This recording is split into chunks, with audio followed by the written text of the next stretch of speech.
예, 감사드립니다. 오늘 본문 보겠습니다. 에베소 5장.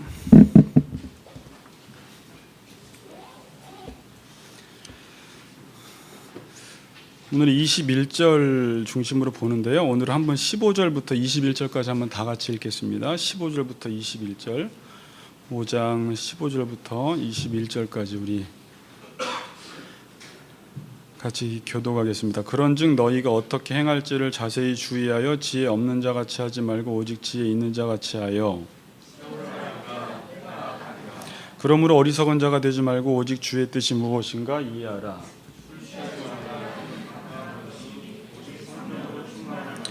시와 찬송과 신령한 노래들로 서로 화답하며 너희의 마음으로 주께 노래하며 찬송하며,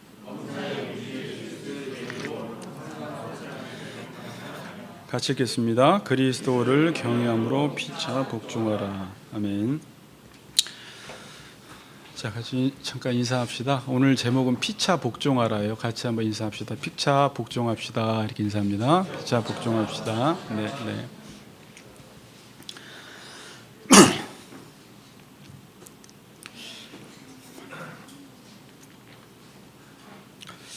이제 다음 주일부터 이제 아내와 남편, 부모와 자녀, 종과 상전의 관계를 다루고 이제 영적 전쟁을 다루고 이제 에베소서가 맞춰집니다. 근데 이제 모든 관계들을 다루기 이전에 오늘 서론적으로 이 피차 복종하라는 말로 앞으로 모든 본문을 이해하기 위해서 오늘 좀 말씀을 잘 들어주셨으면 고맙겠습니다. 자, 지난 시간에 그리스도인은 아빠의 말을 듣고 사는 자들이라고 했습니다. 지난 시간에 못 들으셨죠? 그리스도인들은 하나님 아버지의 말을 듣고 사는 사람이 그리스도인이다라고 했습니다. 그러니까 그리스도인은 이 세상에 살지만 이 세상에서 고아처럼 내가 어떻게 살까, 무엇을 위해 살까 이런 염려는 하지 말고 우리에게는 예수 믿고 아빠가 생겼으니까 하나님 아버지가 말씀하시는 대로 따라가기만 하면 우린 이 세상에서 복받으며 잘 살 수 있다라는 말씀을 들었습니다. 왜냐하면 그 하나님 아버지가 우리를 너무 사랑하시고 그 말씀은 다 복이 되는 말씀이기 때문에 여러분들은 다른 거 아무것도 신경 쓰지 않고 오늘도 하나님이 내게 무엇라 말씀하시는지만 신경 써서 듣고 따라가기만 하면 푸른 초장 쉴만한 물가로 하나님이 우리를 인도해 주시는 아버지와 자녀와의 관계를 맺고 우리는 살아가는 것입니다. 자, 근데 그리스도인이 아빠의 말을 듣고 산다는 말은 아빠와 아들 간의 관계를 맺고 있다는 말이에요. 자, 왜냐하면 제가 좀 이따 관계 이야기를 하는데 그리스도인으로 산다라는 것은 아빠와 관계를 맺고 사는 거구나. 그리고 그리스도인은 아빠의 말을 듣고 살아가기 때문에 우리의 삶의 목적은 아빠의 말이 삶의 목적이에요. 그렇겠죠? 그리고 이제 어떻게 살까, 무엇이 옳고 그른가를 판단할 때는 다른 기준으로 판단하는 것이 아니라 우린 아빠의 말대로 사는 사람이기 때문에 아빠 말을 기준으로 해서 옳은 것이 무엇인지 그른 것이 무엇인지를 판단하면서 사는 것입니다. 제가 세 가지 말씀드렸죠. 우리는 아빠의 말을 듣고 산다라는 것은 하나님과 나와 관계를 맺고 있다라는 것이고, 그러니까 우리의 인생의 목적은 내가 목적을 정하는 것이 아니라 하나님의 말씀이 나의 인생의 목적이 되는 것이고, 그리고 우리가 살아가다가 이게 옳은가 저게 그른가를 분별할 때는 다른 기준으로 분별할 게 아니라 아버지의 말이 기준이 되어서 여러분들이 선악을 분별하며 살아가면 그 상태가 하나님 나라고 복을 받는 상태로서 아주 행복하게 잘 살 수 있다는 것입니다.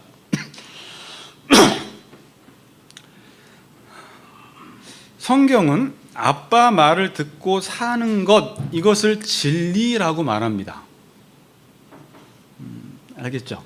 그러니까 성경은 아버지의 말을 듣고 사는 것을 가리켜 진리라고 말해요. 진리가 뭘까요?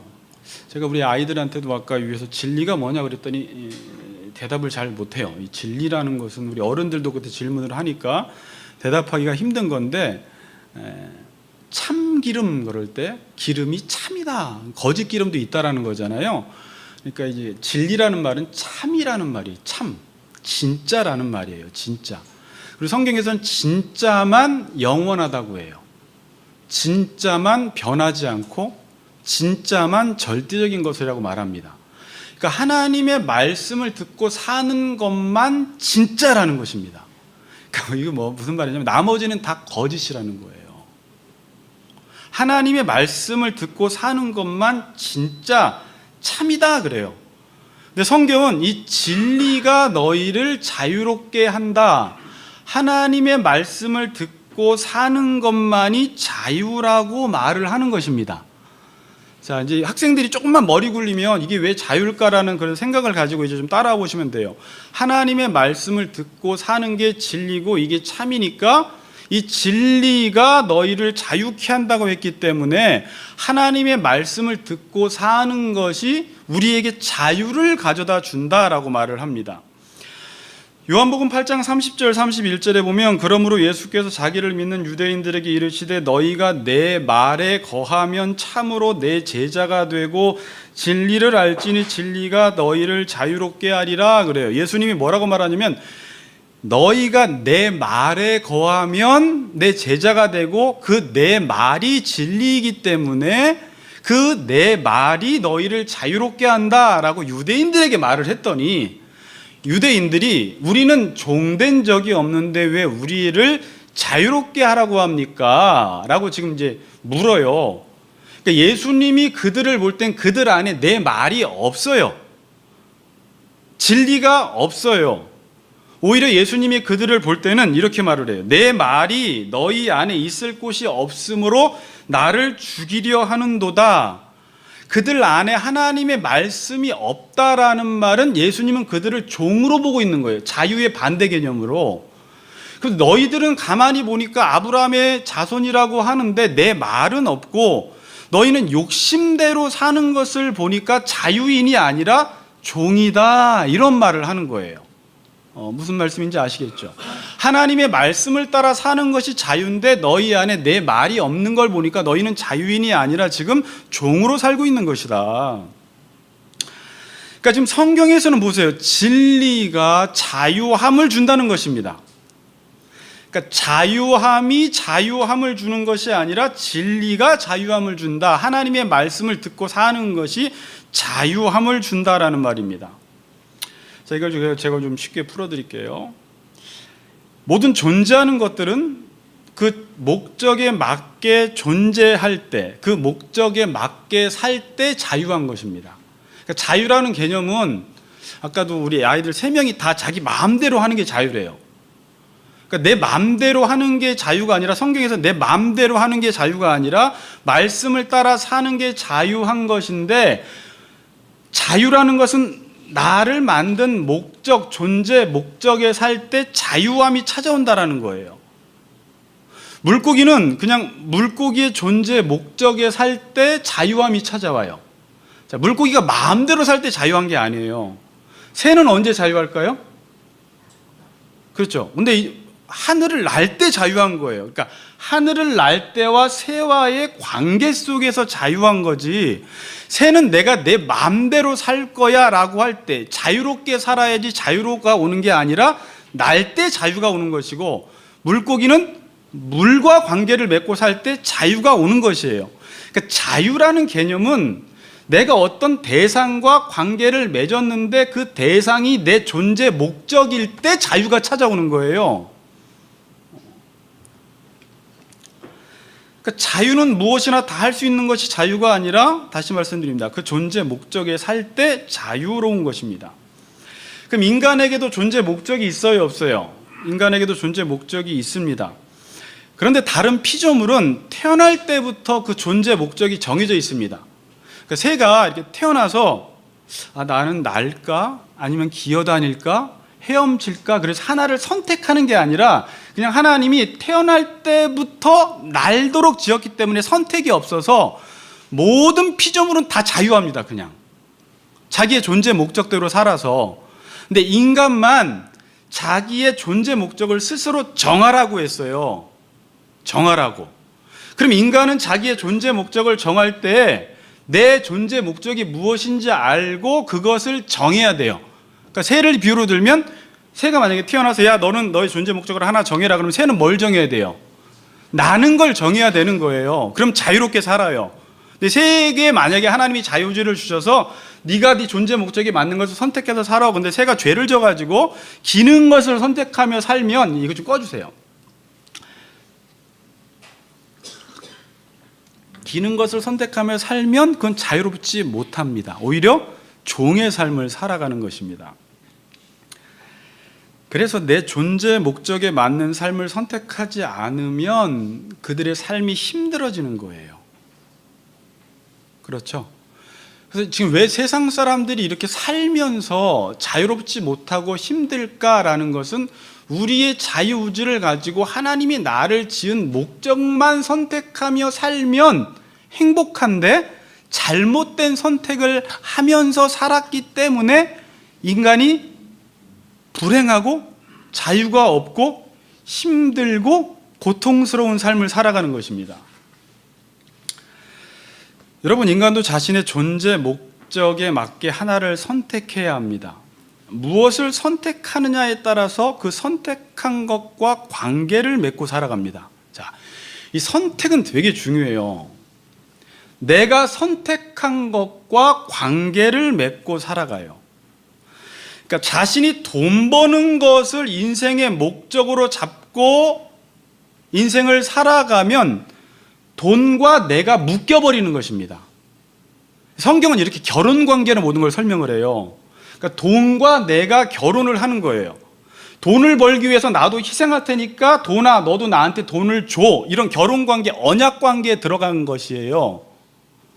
그래서 이 사람은 돈을 목적으로 잡았기 때문에 돈과 관계를 맺고 그 돈에 의해서 모든 게 좌우돼요. 기분이 좋았다, 기분이 나빴다.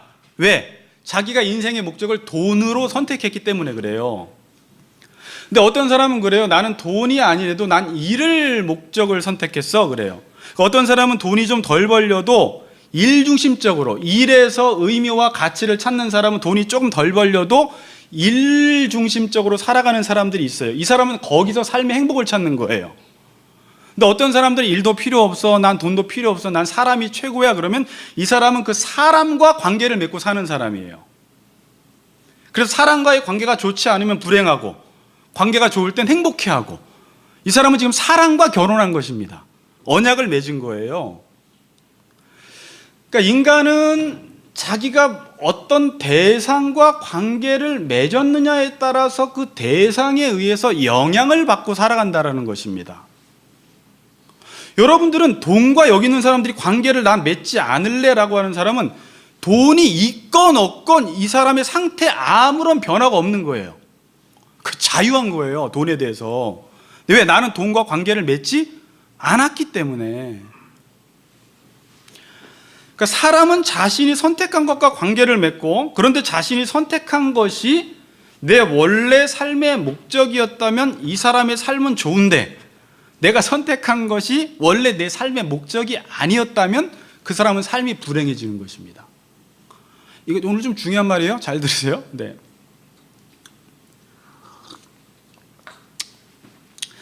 지금 여러분들도 어떤 대상을 선택해서 그 선택한 것과 관계를 맺고 있습니다.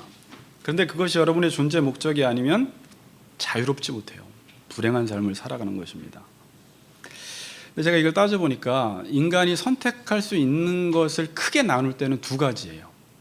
뭐 돈, 뭐 일, 뭐 여러 가지가 있는 게 아니라 하나님 아빠의 말을 듣고 살 것인가, 성경은 세상의 말을 듣고 살 것인가, 딱 둘 중에 하나랑 결혼하라는 거예요.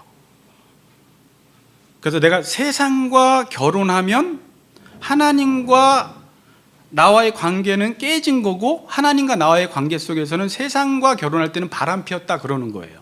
이걸 성경에서는 간음이다 그래요. 그래서 예수님도 산상설교에서 한 사람이 두 주인을 못 섬긴다 그래요. 하나님의 말씀만 듣고 살든지 세상의 말을 듣고 살든지 둘 중에 하나만 선택하라 이거예요. 근데 앞으로 세상의 말을 듣고 사는 건 집약돼서 돈으로 압축될 것이다. 그래서 하나님과 돈을 겸해서 섬기지는 못한다. 하나님의 말씀만 듣고 살던지 돈의 말씀만 듣고 살던지 둘 중에 하나만 선택하라 이거예요. 그게 주인 노릇을 아마 할 것이다. 둘 중에 하나가 너한테. 그래서 둘 중에 하나를 선택하면 자신이 선택한 것에 영향을 받고 살아가는 것입니다. 우린 그렇게 돼 있어요. 연애할 때는요, 여러분, 지금 연애할 땐 여자 3명 사귀어도 돼요. 연애할 때는. 뭐 좀 그런데 여자들이 기분 안 좋을 텐데, 그럼 3명을 사귀면 A라는 여자, B라는 여자, C라는 여자를 지금 동시에 사귈 수 있습니다.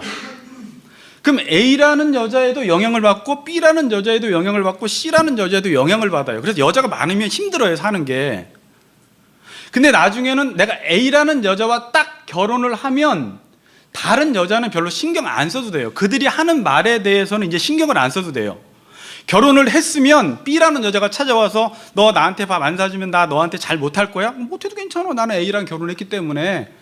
이렇게 이제 B와 C한테는 영향을 받지 않고 이제부터는 A라는 여자와 나와의 관계 속에서만 영향을 주고받는 것입니다. 그렇죠? 우리 큰아들이 종윤이에요. 자, 종윤이는 아빠가 나예요. 그럼 종윤이는 아빠의 말에 영향을 받고 사는 거예요. 내가 아빠이기 때문에. 근데 만약에 종윤이가 이렇게 저기 아파트를 가다가 옆집에서 소리가 들렸어요. 옆집 아저씨 아빠가 자기 아들한테 야, 너 9시까지 숙제 안 하면 혼날 줄 알아 그러는데, 만약 종윤이가 그 말을 자기 말로 받고 숙제 안 하면 혼날 줄 안다라는 말을 자기 말로 받고 벌벌벌 떨고 있다면 잘못 사는 거잖아요. 그건 나랑 상관이 없는 거예요. 옆집 아빠가 아들한테 야, 우린 내일부터 미국에 10박 11일로 놀러 간다. 근데 종윤이가 와 좋아하면 안 되죠. 그건 내 아빠가 아니니까 영향을 받을 필요가 없는 거예요. 종윤이는 제가 한 말에만 영향을 받고 사는 거예요. 너 내일까지 뭐 하면 뭐 할 거야? 그럼 그건 염두에 둬야 돼요. 그 관계에 따라서 내 상태가 달라지기 때문에.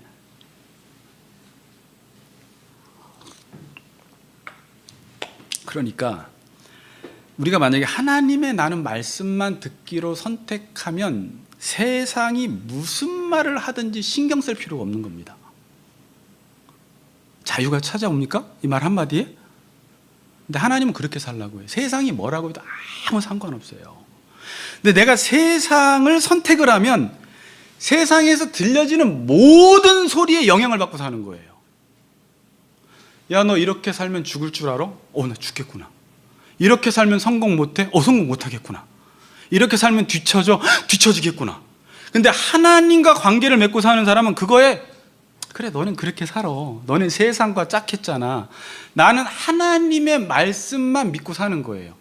왜? 하나님과 관계를 맺었기 때문에, 그의 약속이 나한테 온전히 이루어지기 때문에 세상으로부터는 완전히 십자가를 못 박아버린 거예요. 갈라디아서 6장에 나온 것처럼 세상에 대해서 내가 못 박혔다 그러는 거예요. 난 죽었어, 세상에 대해서. 그러니까 세상에서 지금 떠돌아다니는 무슨 말을 해도 나는 신경을 안 써도 되는 겁니다. 왜요? 나는 아빠 말 듣고 사는 사람이기 때문에 세상 아빠의 말은 들을 필요가 없는 거예요. 아까 요한복음 8장에서 예수님이 그 유대인들에게 야, 너희들의 아빠는 보니까 마귀다. 너희들은 보니까 아빠 말 듣고 살고 있네. 욕심대로 행하는 거 보니까 너희 마귀 자식이다 그러는 거거든요. 너희들은 어떻게 내 말을 들을 줄을 모르냐? 내 말이 없으니까 나를 죽이려 하는구나. 내 말이 없는 것 보니까 너희는 자유인이 아니라 종이야. 너넨 지금도 세상의 말을 듣고 마귀의 말을 듣고 살고 있는 거 보니까 마귀의 종 됐구나. 예수님이 이렇게 말씀하시는 거예요. 어떻게 좀 이해가 돼요? 네네. 앞자리가 좀 불편하죠? 네, 잘 들으세요.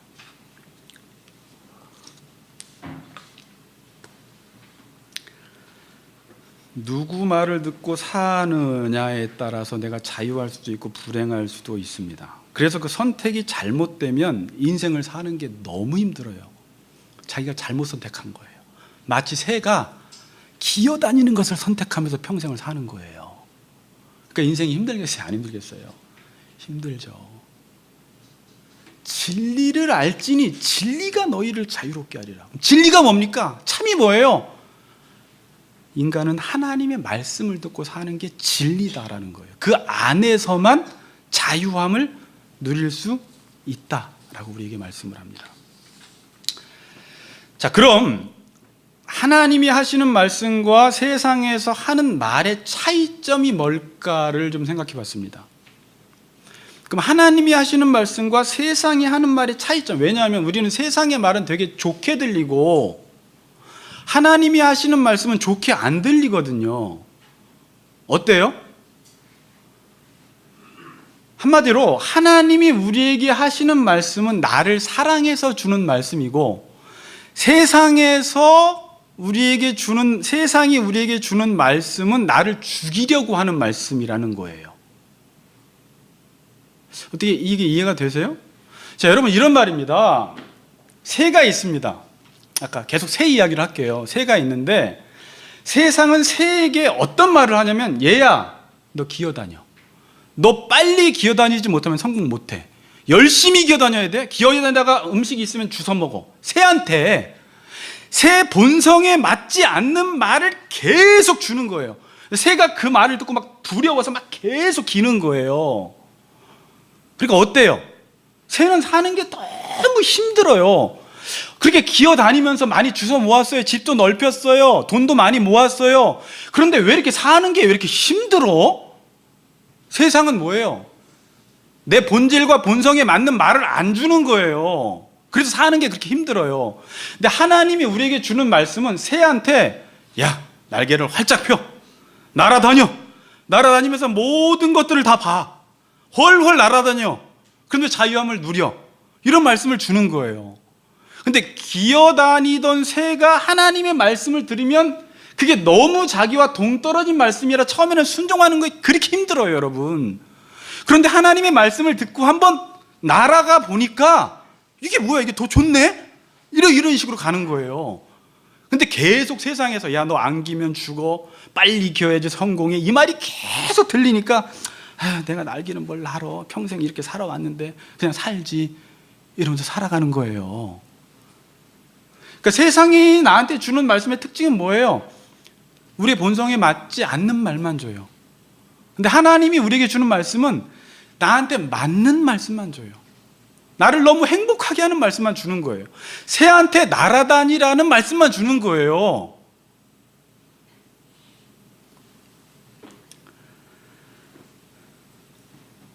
세상의 말대로 살면 소유가 많아지고 집도 커지고 돈도 많아지는지는 모르겠지만 사는 게 너무 힘들어요.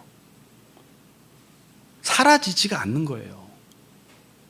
내가 나로서 못 살고 있기 때문에, 내 존재 목적대로 못 살고 있기 때문에.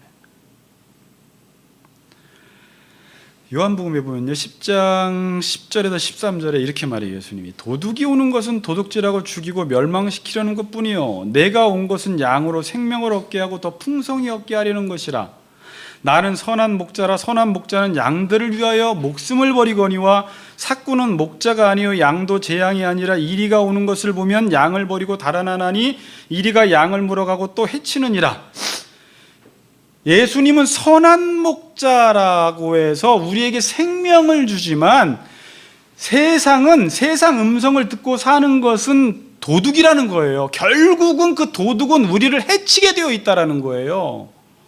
여러분들이 지금, 목사님 저는 세상을 따라 살아가는 게 전혀 힘들지 않은데요, 너무 좋은데요, 처음은 그래요. 왜냐면 이 도둑은 사기꾼이에요. 우리에게 맞는 것들을 처음엔 가져다 주는데 반드시 사기쳐서 여기서 해친다고 이야기를 해요. 도둑의 목적은, 세상의 목적은 딱 한 가지밖에 없어요. 여러분들을 죽이고 멸망시키는 것밖에 없는 거예요. 지금 세상 좋다고 하는 사람들, 따라가는 사람들요, 하나님 말씀보다 이게 좋다고 하는 사람들은 따라가다가 어떻게 될까요? 나중에 세상한테 멸망, 뒤통수 맞아요. 반드시 그때가 옵니다. 세상은 우리를 행복하게 안 해줘요.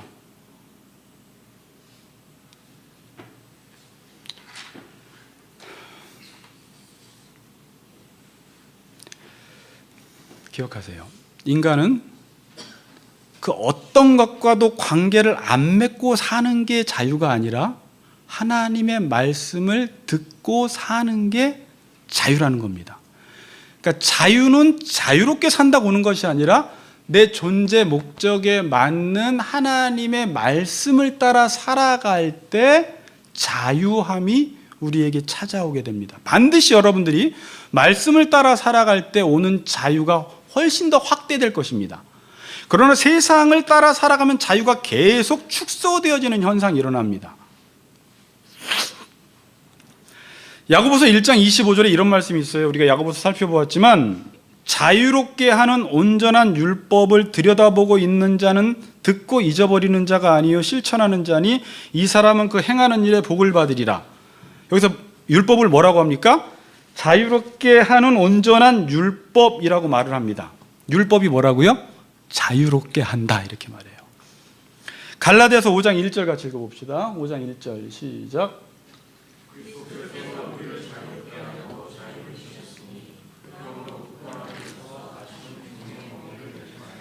그리스도께서 우리를 자유롭게 하려고 자유를 주셨으니 그러므로 굳건하게 서서 다시는 종의 멍에를 매지 말라. 그러니까 그리스도께서 우리를 자유롭게 하려고 십자가에 죽으셨다라는 것은 십자가의 죽으심으로 우리를 살리셔서 다시 하나님 아버지의 말씀을 따라 살아갈 수 있는 자유를 주려고 주님께서 오셔서 죽으셨다.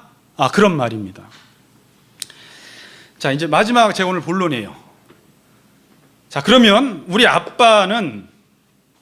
우리는 우리 아빠 말을 듣고 살아가야 하는데 우리 아빠가 하는 말이 도대체 어떤 내용이길래 우리를 자유롭고 행복하게 하냐라는 것입니다.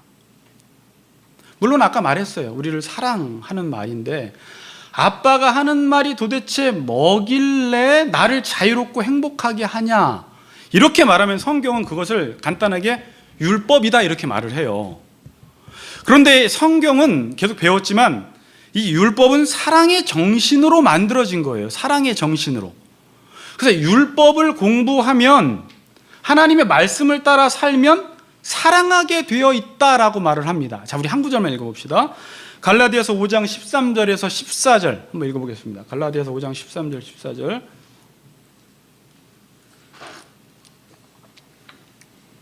없어요?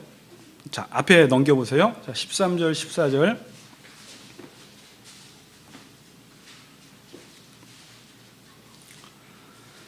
자, 우리 형제들아 거기 읽어보겠습니다. 형제들아 시작.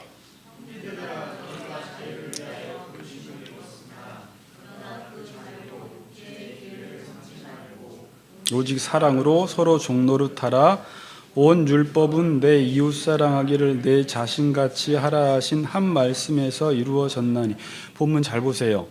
형제들아 너희가 자유를 위하여 부르심을 받았다. 이 말은 뭐냐면 너희들은 이제 하나님의 말씀을 따라 살 수 있도록 부르심을 받았는데, 그런데 말씀을 따라 살 수 있는 자유가 있는데 그 자유가 왔을 때 또 다시 옛날 세상의 말을 듣는 쪽으로 살아가지 말라는 거예요. 그 자유를 가지고 육체의 기회로 삼지 말고 그 자유로 뭐 하래요?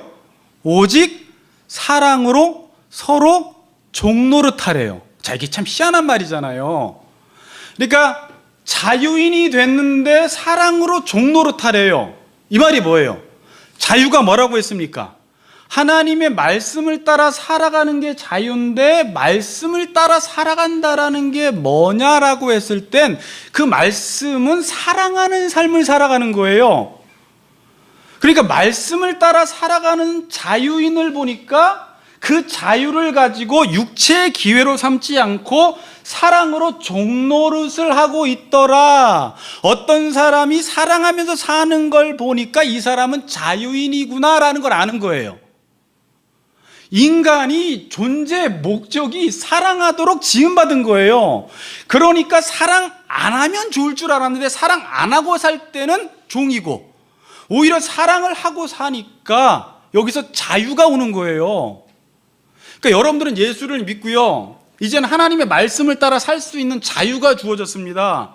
그런데 어떤 그리스도인들은 그 자유를 가지고 사랑으로 종노릇하며 진짜 자유를 누리는 사람이 있고, 자유가 주어졌는데도 여전히 세상을 따라 살아가면서 자기 육체의 기회로 삼는 종노릇하는 사람이 있다는 거예요.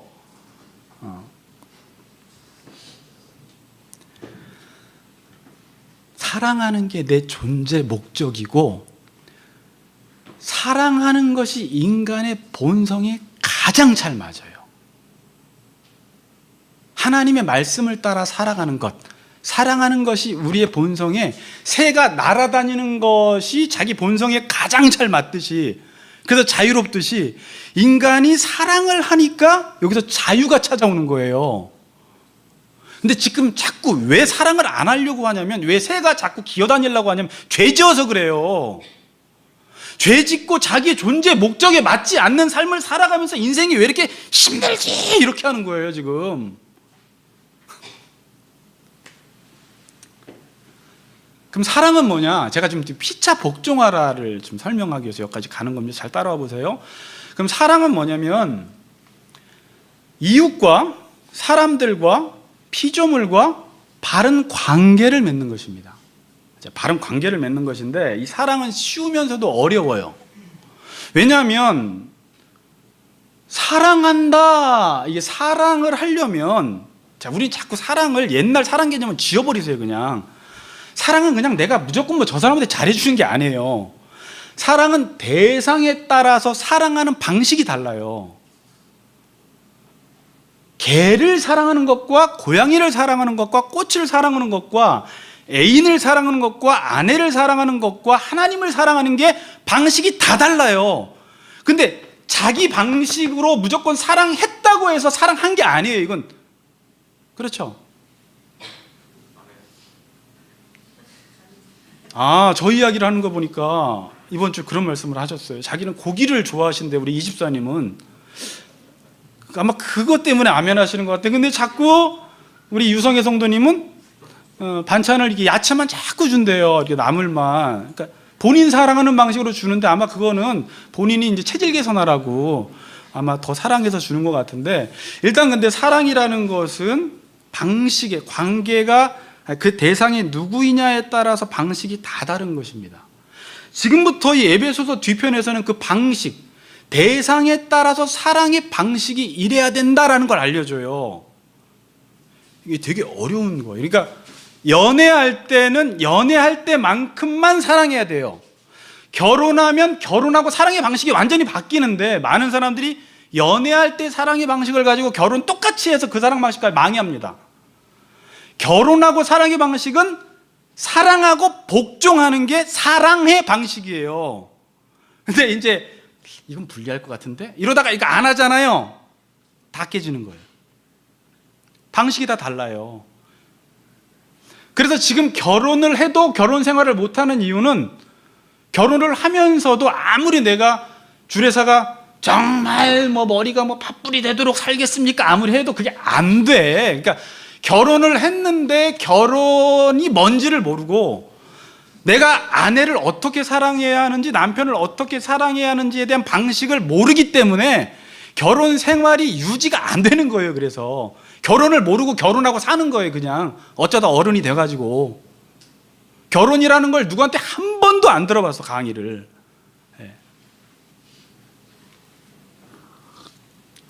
모두 똑같은 방식으로 사랑하면 안 됩니다.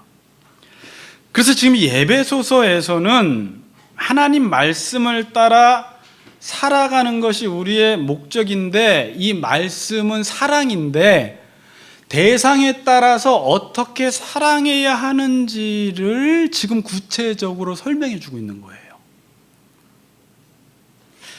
우리가 이제 1장부터 3장까지는 그냥 쉽게 이야기할게요. 하나님의 말씀이에요.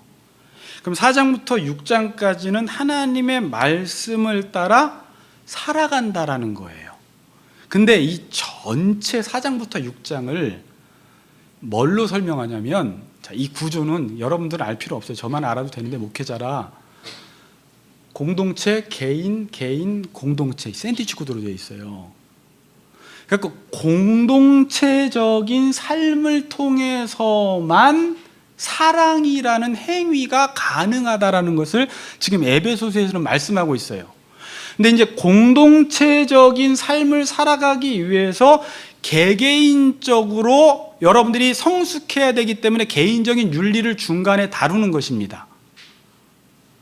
그래서 첫 번째 다룬 게 교회에 대해서 다룬 거예요. 너희들은 부르심에 합당한 삶을 살아라, 이렇게 4장 1절에 이야기한 다음에 성령으로 하나 되게 하신 것을 힘써 지키라 라는 말을 한 것은, 이미 지금 공동체를 염두에 두고 하나 되기를 힘써 지키라라는 말을 하고, 4장 그 이하부터 3절 이하부터는 바로 교회가 뭔지에 대해서 설명을 합니다. 교회에 대해서. 집에 가서 보세요. 그래서 지금 교회는 제가 정의를 내렸잖아요. 예수 그리스도를 머리로 한 그의 지체들의 모임. 그래서 이 머리의 뜻을 목사와 교사가 전하면 성도들은 믿는 것과 아는 일에 하나가 되어서 머리에 충만한 때까지 자라가는 것이 교회가 성장하는 것이다 라고 말씀을 드렸습니다. 그렇죠? 그리고 나서 이제부터는 또 공동체가 뒤에 또 나오는데 그 앞에 교회는 원리적인 부분이고 이제 구체적으로 교회에 대해서 구체적인 것들을 설명할 때 첫 번째 나오는 게 아내와 남편과의 관계, 부모와 자녀의 관계, 종과 상전과의 관계로 교회라는 곳은 단순히 건물이 아니라 머리 대신 예수 그리스도가 다스리는 모든 영역이 교회라는 보편적인 교회를 지금 설명하고 있는 거예요. 조금 어렵죠? 교회는, 그러니까 이게 교회가 아니에요. 교회는 머리, 만유의 주가 다스리시는, 그래서 부르심을 입은 사람들의 공동체가 교회다 이렇게 말을 하는 거예요. 그래서 교회 생활을 잘한다라는 건 뭐냐라고 할 때는 부부 간의 관계, 부모 자식 간의 관계, 종과 상전과의 직장 생활이 교회 생활인 거예요. 제가 매주 최 목사님을 만나는데 이번에 카페에서 무슨 얘기를 했냐면 지금 신앙생활을 교회 안에 있던 신앙인들을 교회 밖으로 다 끄집어내야 된다 이런 얘기를 했어요. 서로.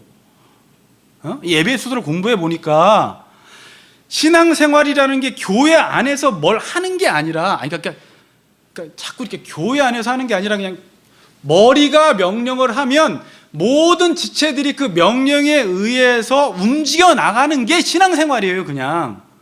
근데 그것은 교회 안에서만 국한된 게 아니라 나가서도 그 머리의 명령을 받고 관계 속에서 살아가는 그 자체가 교회 생활이고 신앙생활이라는 것입니다. 그러니까 부부 생활 잘 맺는 게 지금 신앙생활 잘하는 거예요, 안 해요?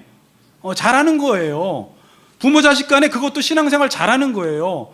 직장생활 종과 상전 간에 내가 성실함으로 직장에서 일을 감당하는 게, 거기서 자꾸 성경 오래 보면 안 되고 자꾸 신뢰만 들어서 자꾸 박수치면서 찬송 오래 하면 안 되고 도둑질이에요. 그거는 거기서 직장 일에 최선을 다해서 살아가는 게 예배고 그게 신앙생활이라는 거예요. 지금 에베소서는 교회를 머리 대신 예수 그리스도께서 다스리는 모든 영역, 교회 이렇게 말하고 있는 거예요. 지금 교회는지 알겠어요? 네, 잘 알아듣는 것 같네요.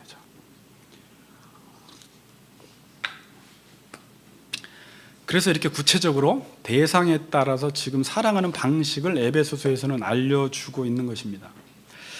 자, 여러분들이 이 세상을 가만히 보면 모든 대상과 대상들끼리 관계 속에 있다라는 것을 알게 돼요. 이 세상은요, 하나의 큰 공동체를 이루고 있어요. 그거 아세요? 그러니까 관계를 안 맺고 독립적으로 홀로 존재하는 건 없습니다. 모든 존재하는 것은 다 유기적으로 다 연결되어 있어요. 저만 봐도요, 저 혼자 못 삽니다. 나 자유롭게 살 거야가 안 돼요. 여기서부터 자유롭게 살 거라고 떨어나오면 다른 것과 관계를 맺고 있어요. 여기서 자유롭게 살 거라고 떨어나오면 다른 것과 관계를 또 맺고 있어요. 여러분이 피조물 중에 혼자 독립적으로 자기가 자생하거나 살아내는 거 있으면 지금부터 이야기해 보세요. 500만 원, 1000만 원 줄게요. 없기 때문에 이렇게 말하는 거 10억 줄게요. 혼자 못 살아요. 혼자. 모든 것과 유기적 관계를 맺고 있어요. 제가 이거를 뭐라고 말씀드렸냐면 지금 하나님이 하시려고 하는 작업이 뭐냐면 이 통일 작업이에요. 통일 작업. 제가 에베소 1장 9절에서 뭘 말씀드렸어요? 지금 하나님이 하시려는 일은 하늘에 있는 것이나 땅에 있는 것을 이 만물을 통일시킨다고 했잖아요. 그래서 제가 통일이라는 걸 정의해 드렸죠. 한 가지 목적을 위해서 여러 가지 것들을 모으는 것 이렇게 말했잖아요. 원래는 이 세상은 하나님이 만들었을 때 한 가지 목적을 위해서, 하나님의 영광을 위해서 모든 것들이 관계를 맺고 있었어요. 그런데 인간이 죄를 지음으로 이 관계가 깨진 거예요, 다. 그러니까 하나님이 지금 하실 일은 뭐예요? 다시 한 가지 목적으로 인간을 회복시켜서 모든 존재하는 것들의 질서를 다시 재편시키는 거예요. 그 모든 관계가 다 한 가지 목적만을 이루도록 하나님이 세상을 만들어 나가시는 거예요. 근데 그게 인간의 회복으로부터 이루어져요. 그리고 인간이 회복되니까 여러분들이 어떻게 사냐면 모든 대상들에 따라서 사랑을 하기 시작합니다. 근데 왜 이 사랑이 가능하냐면 인간의 지식이 바뀌었어요. 그 대상이 뭔지 아니까 바른 관계를 맺기 시작하는 거예요. 사랑하기 시작하는 거예요. 자, 이렇게 따질 때 사랑이라는 것은요, 내가 하고 싶다고 되는 문제가 아니라 공동체 속에서 공동체의 어떤 하나의 목적을 이루기 위해서, 들어보세요, 각자가 자기 역할을 감당하는 그 자체를 가리켜 성경에서는 사랑의 행위다 이렇게 말을 해요. 아시겠어요? 공동체의 목적이 있어요. 이 목적을 위해서 여러분 각자가 자기 역할들을 자기 자리에서 감당하는 그 행위 자체가 사랑이다 그래요. 자, 제가 쉬운 예를 하나 들게요. 머리가 예전에 다 했던 말인데 밥을 먹자 그러면 모든 지체들이 밥을 먹을 수 있도록 움직이는 거예요. 그러니까 머리와 우주가 우리 몸인 머리와 몸이랑 원리가 똑같아요.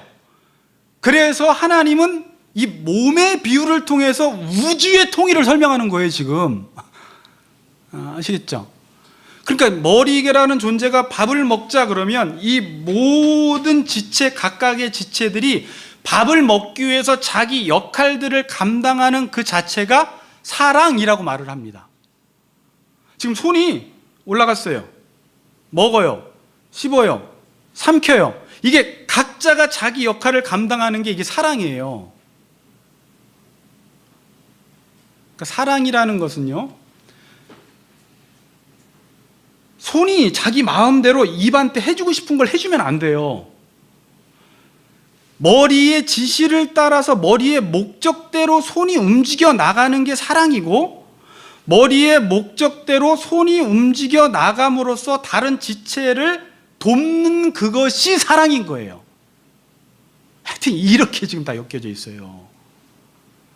그런데 밥을 먹자 그랬는데 손이 안 움직이고 자기가 하고 싶은 걸 하면, 나는 지금 여기를 긁어줄래요. 나는 발을 너무 사랑하거든요. 그래서 저는 발을 사랑하는 행위를 하면 얘는 지금 사랑을 하는 게, 이건 자기 방식대로 사랑을 하는 거예요. 네가 사랑을 하려면 공동체의 목적을 위해서 네 역할을 감당하는 게 사랑이야. 그리고 만약에 다른 지체들이 지금 입이 병들어가지고 입 역할을 못하면 입이 역할을 할 수 있도록 다른 지체가 도와주는 게, 그게 사랑이라는 거예요. 좀 아시겠죠? 그러니까 모든 지체들은요, 밥을 먹자라는 명령에 자기 역할들을 다 감당하는데 누가 더 중요하고 누가 중요하지 않고, 누가 더 가치 있고 가치 없고 이런 게 없어요. 여러분, 밥 먹을 때 가장 중요한 게 뭔 것 같아요? 밥 먹을 때는 뭐 입이라고 저는 말하고 싶더라고요. 그럼 밥 먹을 때 가장 중요하지 않은 게 뭘까요? 발이라고 말하고 싶더라고요. 라군님처럼. 근데 제가 발을 다쳐보니까 밥 먹는 게 무척 힘들어요. 아니, 여기를 다쳤는데 밥을 못 먹겠어요. 이렇게 놓고 먹어야 되는데 이게 막 밑으로 피가 쏠리니까 밥을 못 먹겠는 거예요. 그리고 밥을 가지러도 못 가겠어요. 이게 다쳤는데 밥 먹는 게 그렇게 힘들어요.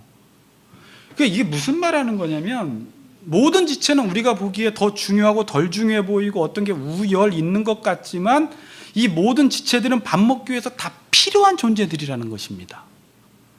그걸 가리켜 제가 지금 복종 말씀드리려고 그러는데, 그래서 우리의 삶 자체를 개별적으로 독립적으로 보면, 내가 우위에 있고 너는 열등하고, 내가 잘났고 너는 못났고가 독립적인 개념을 놓고 볼 때는 이 개념이 가능한데, 인간은 삶 자체가 공동체적인 존재로 살아가기 때문에 누가 더 낫고 안 낫고 열등 우열 구조가 없어요.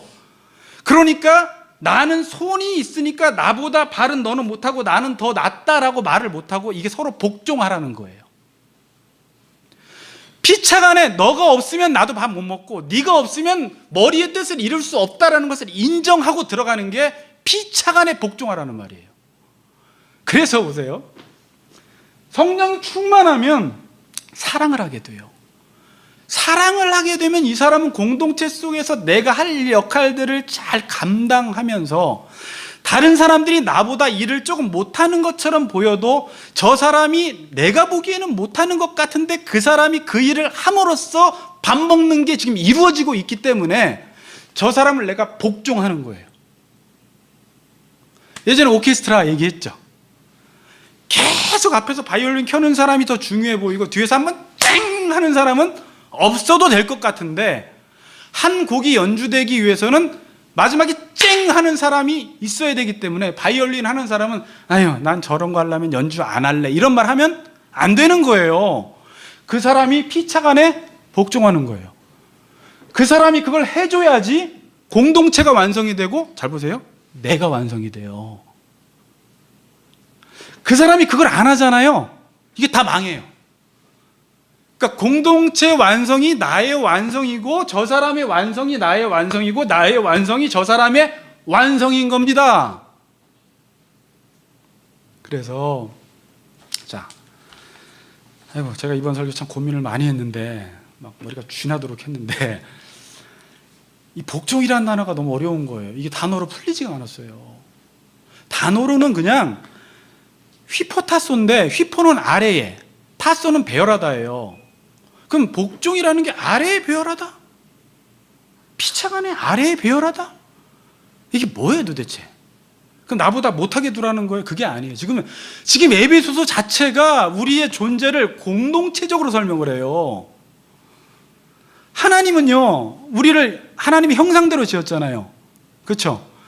그럼 그게 제가 하나님의 형상이 첫 번째 뭐였어요? 인격이에요. 인격. 두 번째가 뭔지 알아요? 공동체적인 존재로 지으신 거예요. 하나님이 한 분이시지만 세 분이고 세 분이시지만 한 분인 것처럼 우리를 지은 거예요. 그러니까 교회가 보니까 다양한데 하나고 하나인데 다양해요.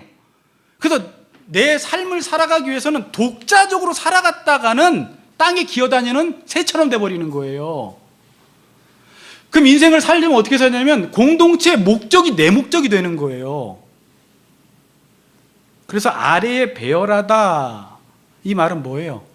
아까 이게 이제 군대 용어예요. 지휘관의 명령을 따라서 모든 게 아래에 질서 있게 배열시키라는 거예요.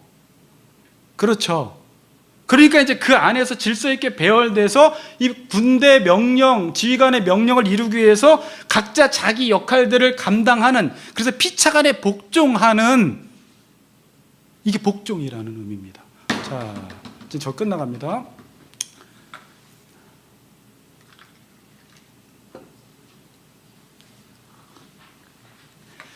지금 에베소서는요, 이제 마무리 단계인데, 에베소서의 기록 목적이 뭐라고 했습니까?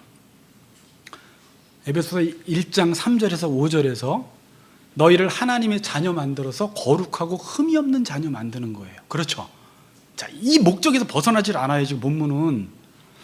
하나님의 자녀, 아빠 말 듣고 살아서 내가 거룩하고 흠이 없는 자녀가 어떻게 되나를 보니까 죄를 짓고는 내가 독립적으로 살았는데 이제 구원받은 사람은 부르심에 합당하게 살아서 내가 공동체적인 교회로 지음받았구나라고 해서 이제부터는 내가 살아갈 때 나의 삶의 목적을 머리가 내 삶의 목적이 돼서 머리의 지시대로 살아가는데 거기서 내 역할만 감당하고 다른 지체는 그 역할만 감당하고 다른 지체는 그 역할만 감당하고 다른 지체는 그 역할만 감당해서 다른 지체가 그 일을 못하면 내가 십자가를 짐으로 그 지체를 섬겨나가는 것이 내가 완성되는 길이고 공동체가 완성되는 길이고 그 대상이 완성되는 길이고 그렇게 살아갈 때 내가 깎임으로 거룩해지고 흠이 없는 자가 되어가고 있는 것입니다.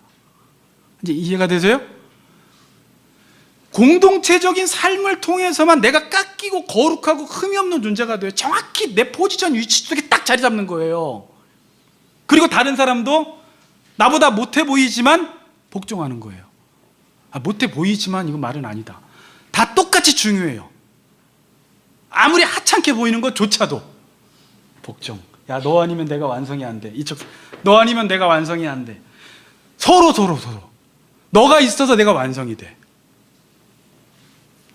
제가 이걸 왜 서론적으로 했냐면, 아내와 남편과의 관계도 나중에 보면 하나만 있는 것이 좋지 못하게 보여서 하나를 더 만들어서 둘이 연합시켜서 하나를 만들어요. 그리고 나서 아내는 남편을 통해서 완성이 되고 남편은 아내를 통해서만 사람이 되어져요. 혼자는 사람이 안 되는 거예요, 잘. 근데 혼자도 사람이 되는 경우를 제가 말씀드렸죠. 이거는 지금 교회와 그리스도와의 관계를 말씀하기 위한 거예요. 그래서 자기가 혼자 살아도 남편인 예수 그리스도께 복종하는 삶을 살면 사람이 되어집니다. 근데 그 관계를 보이는 관계, 남편과 아내와의 관계로 여기서 연습을 하는 거예요. 연습을. 물론 제가 다음 주에 말할 것은 도대체 이제 머리라는 존재에 대해서 말을 할 거예요. 머리가 불완전하거든요. 그렇죠? 이제 그 부분을 다루면서 이게 성경을 제가 묵상할수록 교묘한 원리로 돌아가고 있어요, 아주. 그래서 하나님이 의도하신 말씀을 모든 보이는 관계를 통해서 다 설명해내고 있는 거예요, 지금. 그러니까 지금 여러분 사람들이 자꾸 인간 같지 않잖아요. 잘은 사는데. 왜 그런 거예요? 공동체를 떠나서 그래요. 공동체를 떠나면, 그리고 공동체에 이렇게 있어도 자기 할 일만 하고 가면 성숙이 안 돼요. 완성이 안 돼요, 사람이. 사람의 완성은, 오늘 예를 들어서 작은 공동체는 우리 교회에 어떤 목적이 있으면 다 그 목적하에 자기가 해야 할 일을 해야 돼요. 그리고 다른 사람이 조금 시시한 거 하는 것 같아도 그게 이 공동체의 목적을 이루는데 큰 도움이 된다라는 복종하는 마음이 있어야 돼요. 나만 잘하는데, 나만 큰일 하는데 저 사람들은 도대체 뭐 하고 있는 거야? 물론 가만히 있어도 안 돼요. 그러면 그 짐이 자꾸 이 사람한테만 가거든요. 그러니까 모든 짐을 나눠줘야 되는 거예요. 지체 중에 여기서 지금 오늘 이번에 다리가 부러져서 아파. 그래서 오늘 의자를 못 날라 그러면 당신이 2개 날라야 되는 거예요. 그럼 2개 나르니까 억울한가요? 아니에요. 그래도 이 목적을 이루는 게 둘의 목적을 이루는 거예요. 그러니까 사랑 자체가 공동체의 목적을 이루기 위해서 내가 맡겨진 역할을 하는, 그게 사랑의 행위예요, 보니까.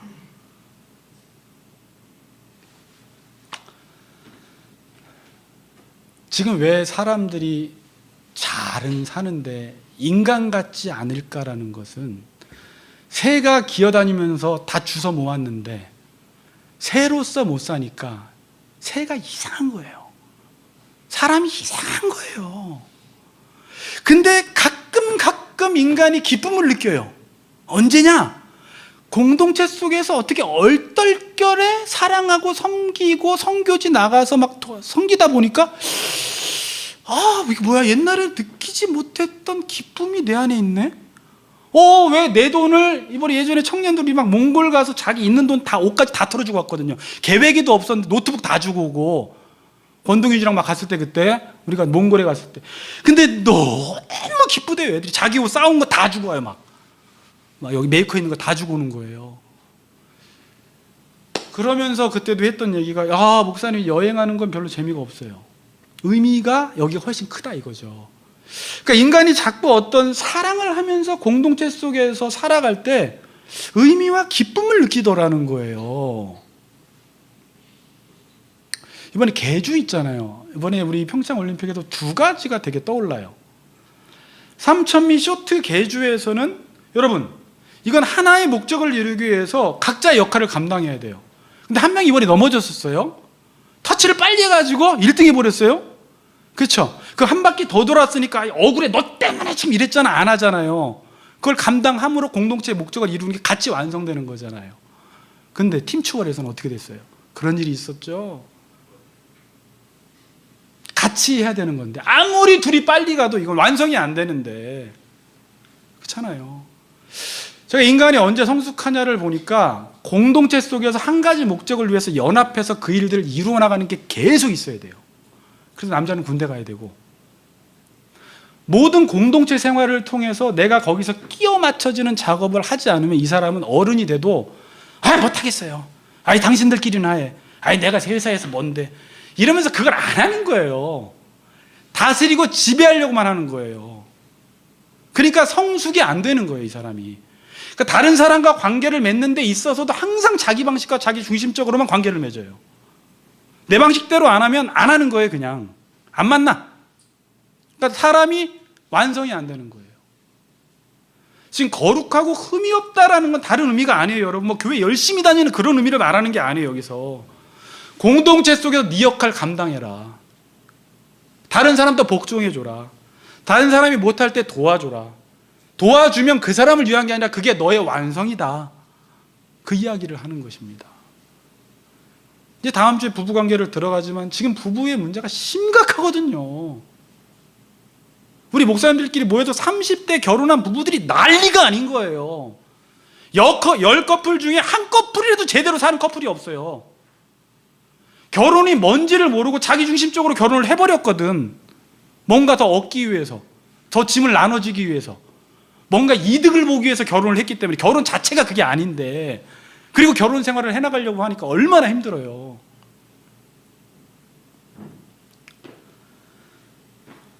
하나님은 지금 이걸 회복시키길 원하세요. 이 말씀을 통해서 여러분. 여러분 사단의 말 듣지 마세요. 내가 자유를 줄게. 니네 마음대로 살아. 뻥이에요, 여러분. 자유 없어요, 거기. 사람들은 내가 사랑을 하는 건 윤리적으로 좋은 행동이고 사랑을 안 해도 살 수 있다 그러지만 인간은 사랑을 안 하면 살기는 사는데 인간으로서 사는 건 아니에요. 제가 이렇게 표현할게요. 인간은 사랑해야지 인간이에요. 그래서 인간이 짐승 같은 거예요. 자, 보세요, 오늘. 그러니 너희가 어떻게 행할지를 자세히 주의해서부터 주의 뜻을 무엇인가 이해하고 술 취하지 말고 성령의 충만을 제가 오래 설명을 드렸어요. 아빠의 말을 듣고 그 말로 충만해져서 아빠의 사랑의 말씀이 내 안에 가득 차면 그 말씀 자체가 공동체로 움직이기 시작해요. 말씀 자체가 그렇게 돼 있어요. 그래서 옛날에 다른 사람들을 막 내가 뭐 계급 좀 놓고 그런 무시하다가 이제는 그렇게 안 해요. 복종을 하기 시작해요. 그리고 그 사람이 얼마나 소중한지를 깨닫게 돼요. 그리고 그 사람의 완성과 나의 완성이 같이 이루어지는, 나 혼자 팀추월해서 먼저 가고 싶어도 이건 완성이 아니야. 같이 가야 돼, 늦어도. 이렇게 해서 서로 완성돼가는 거룩하고 흠이 없는 하나님의 백성이 되어가는 것입니다. 아멘? 오늘 귀중한 거 배웠어요. 그렇게 해서 피차간에 복종함으로 성령 충만해서 공동체 생활을 해서 이렇게 모여있다고 공동체가 아니라 자그마한 일이라도 공동체적인 삶을 통해서 하나님을 닮아가시는 여러분들이 되시기를 주님의 이름으로 축복합니다. 아멘.